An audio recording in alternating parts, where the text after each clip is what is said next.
Hello friends, this is Sedu Rahman your Rahman आचार्य। जो लोग जो मेरे साथ रहमान आचार्य के रूप में या रहमान सर के रूप में काफ़ी क्लोज में रहते थे और मेरे साथ बहुत सारे विषय पे जो है उनके चर्चा होती थी, उन सभी लोग बड़े हो गए और उनके बच्चे भी अब होंगे तो उन बच्चे के खातिर अगर आपको और नए नए बच्चों को भी इसके प्रोत्साहन देने की कैसे रहमान आचार्य जी के साथ हम लोग अंग्रेजी सीखते थे तो इसको गौर फरमाइएगा। मैं अभी कुछ प्रिपोजिशंस का यूज के लिए चर्चा में रहता हूँ और आज जो है जिस विषय में चर्चा कर रहा हूँ है यूजेस ऑफ बाय।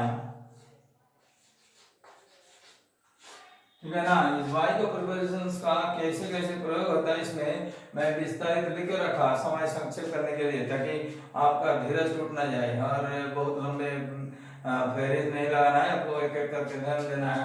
यहाँ पे मैंने लिखा है कि by is used in the sense of, माने ये कॉमन ये है वर्षन है, इसमें एक एक शब्द का जुड़ा है। By is used in the sense of time in your watch, आपके घड़ी में जो समय आप देख रहे हैं उस समय को बताने के लिए बाय का प्रयोग करना होगा। ठीक है ना, जिस घड़ी को बोल रहे दिस इज मान लिया कि 10:30 बाय माय वॉच, दूसरे किसी का घड़ी में कम बेसी समय हो सकता है, किसी के माने बहुत फास्ट होता है, किसी के स्लो हो सकता है, तो मेरे घड़ी के अनुसार मैं बोलूंगा it is 4:30 by my watch. मेरा ये समय जो है 4:30 बज रहा है, तो ये समय आपको बाई देकर बोलना पड़ेगा। यहाँ पे समय के घड़ी के समय को बताने के लिए बाई बोलना है, ये ध्यान रखना है। ठीक है ना, दूसरा जो है एज डिफरेंस के लिए आपने अपने के बीच में अपने मित्र या अपने भाई बहन के बीच में आपका जो एज का जो डिफरेंस है वो बताने के लिए बाई प्रयोग होगा। जैसे कि मैंने लिखा my brother is younger than me by 4 years, मेरे भाई हमसे 4 साल के छोटे हैं, तो यहाँ पे बाय लगाना है। ये इसको डिफरेंस बताने के लिए मैंने अपने भाई का होगा, अपने बहन का होगा कि मित्र का होगा, ये उसके साथ डिफरेंस जब एज डिफरेंस करेंगे तो उसमें भी बाय का प्रयोग होगा। समझ आ रहा है ना। फिर तीसरा जो है सी नंबर इंस्ट्रक्शंस के लिए, आप किसी का इंस्ट्रक्शन से रिलेटेड विषय का बात कर रहे हो, माने कि शिक्षक का ही निर्देशिका आपको पालन करना है, तो उसमें आपको लिखने के लिए student should abide by, abide माने पालन करना, बाय लगाना है, by the teachers instructions, teacher का शिक्षक का इंस्ट्रक्शन फॉलो करना चाहिए। यहाँ पे अबाइड के बाद बाय का प्रयोग होगा। ठीक है ना, तो बाय अबाइड के लिए लगा हुआ है, लेकिन फिर भी वो इंस्ट्रक्शन से रिलेटेड है, तो जब इंस्ट्रक्शन से रिलेटेड होगा तो आप उसमें बाय का प्रयोग करेंगे।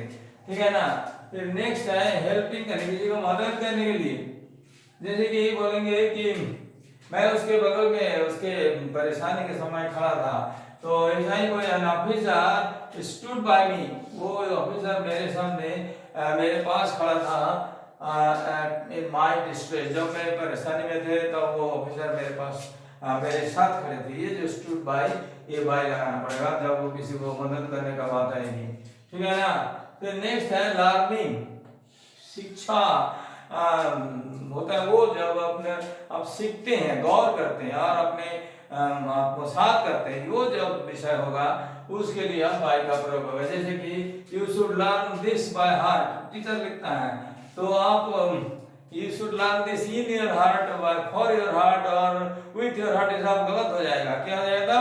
You should learn this by heart, आप इसको दिल से गौर फरमा के सीखिए, माने मन से सीखिए। आप लर्न दिस बाय हार्ट, इसका मतलब ये है आप दिल से नहीं सीखिए, आप मन से सीखिए, आप मन को उसको वक्त निवेश कीजिए, मनोनिवेश करते हुए काम करना है, तो यहाँ पे भी बाय का प्रयोग होगा। फिर नेक्स्ट सरप्राइज, किसी को आश्चर्यचकित करने के लिए भी बाय का प्रयोग होगा। जैसे कि you took me completely by surprise, आप मुझे आश्चर्यचकित में डाल दिए थे, मीन्स आप मुझे आश्चर्य कर दिए थे, इसमें भी बाय लगेगा। अब अचानक कोई चीज आपके सामने आ गया किसी व्यक्ति का और उसको देखकर आप आश्चर्य हो गए, तो उसको बोलना पड़ेगा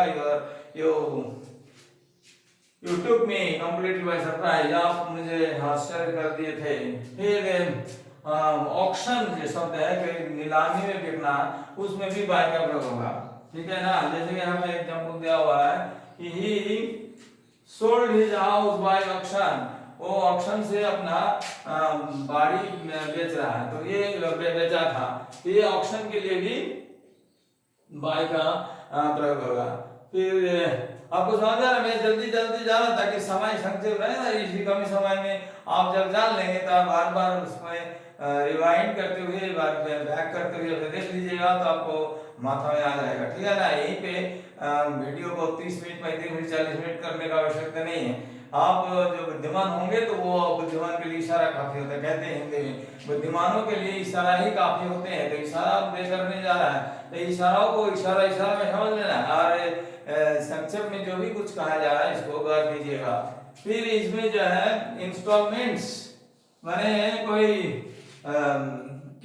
किस्त पर कोई चीज का दाम चुका रहा है या कोई लोन चुका रहा है तो उसमें भी बाय लगेगा। जैसे कि I paid my loan by installments, मैं किस्त में अपना लोन चुकाया, तो ये लोन जो चुकाया किस्त में, इसमें भी बाय का प्रयोग होगा।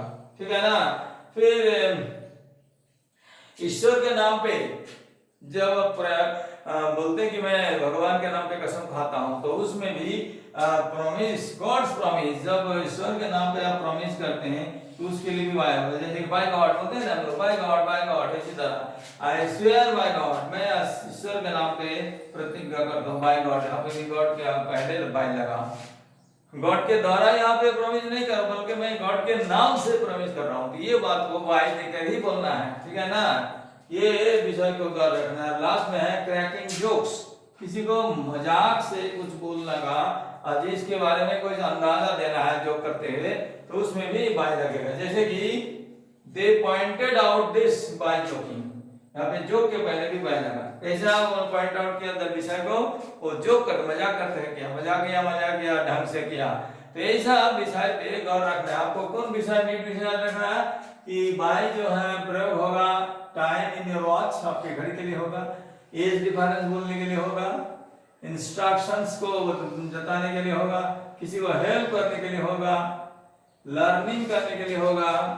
ठीक है ना, मैं बता रहा हूं इसमें टाइम के लिए होगा घड़ी में, एज डिफरेंस के लिए होगा आपका जो एज का डिफरेंस है, इंस्ट्रक्शन के लिए किसी को निर्देशावली दे रहा है उसके लिए होगा, हेल्पिंग करने के लिए मदद करने के लिए होगा, लर्निंग के लिए जब आप लर्न करेंगे कोई चीज मन से सीखेंगे उसके लिए बाय लगेगा, सरप्राइज करने के लिए, आश्चर्यचकित होने के लिए बाय लगेगा, ऑक्शंस के लिए जो कोई चीज ऑक्शन में नीलामी में बिक्री होता है वो या खरीदा जाता है उसमें ऑक्शन के लिए बाय लगेगा, इंस्टॉलमेंट्स के लिए किस्त में जो भी काम होगा उसमें भी बाय लगेगा, गॉड प्रॉमिस के लिए ईश्वर के नाम पे प्रतिज्ञा करने के लिए भी बाय लगेगा, और क्रैकिंग जोक्स जोक करने के लिए भी बाय लगेगा। मेरे दोस्तों, मैं बहुत ही कम समय में आप लोगों को समझाने के लिए जो प्रयत्न कर रहा हूँ ये आपके फायदे के होगा, ये मैं विश्वास करके करता हूँ। तो मेरे विश्वास को सही साबित करने के लिए आप उसको गौर कीजिएगा। स्वाइपिंग करना नहीं है, सिर्फ स्वाइपिंग करके आप रील देख सकते हैं या फनी वीडियो देख सकते हैं। These are only trifling things, वो फनी वीडियो और रील देख देख करके जो अपने मूल्यवान समय को व्यतीत करता है वो अपने को बर्बाद की ओर ले जाता है। तो इसमें गौर करना है और आपके जो सही काम करना है वो काम ढंग से करिए, बैठिएगा स्थिर होकर, पढ़ने के टेबल पे बैठिए और गौर करके हार्डली 10 मिनट इसमें गौर कीजिएगा, और 2-3 दिन गौर करने से आपको माथा में ये रह जाएगा। ठीक है ना। फिर यहाँ पे मैं और एक बार बता देता हूँ कि बाय जो है टाइम इन योर वॉच, आपके घड़ी में समय के लिए होगा, फिर एज डिफरेंस के लिए बताने के लिए होगा, इंस्ट्रक्शंस के लिए होगा, हेल्प करने के लिए होगा, पढ़ने सीखने के विषय के लिए जब होगा उसमें होगा, सरप्राइज आश्चर्य करने के लिए होगा, ऑक्शंस के रिलेटेड होगा तो होगा, इंस्टॉलमेंट्स में जो किस्त में कोई चीज देना है तो होने वाला है, गॉड्स प्रॉमिस के लिए ईश्वर के नाम पे जो शपथ करते हैं उसके लिए होगा, लास्ट में जोक करने के लिए मजाक में कुछ करने के लिए होगा। तो ये 10 विषय हमने इसमें यहाँ पे गौर करवाया और इसको आपको गौर करना है। ये स्टेम यूज को आप मन से रखना है और इसको ढंग से आप भविष्य तक जब तक आप रखेंगे मन में, तब रखना, जब जरूरत पड़े तो अपने दूसरे किसी को मदद भी कर सकते हैं। तो मैं आशा करता हूँ that you will communicate me by just commenting. अगर कुछ लगे आपको कुछ बोलना है तो कमेंट कर दीजिएगा, और सिर्फ कमेंट ही नहीं करना, आपको सही ढंग से कमेंट करना है कि आलोचना बकने से कुछ नहीं होने वाले। कुछ अच्छे जो कंस्ट्रक्टिव कुछ होगा कंड्यूसिव ढंग से, जी सर या आचार्य जी या भाई साहब जैसे जैसे चाहे बोल सकते हैं, या दादाजी बोल सकते हैं, तो आप इसको यह कोई और थोड़ा गौर कर देते तो बेहतर होता। ऐसा ढंग से पॉइंट आउट करके मुझे बताइएगा, तो मैं आपके आगे इस बारे में गौर करूँगा।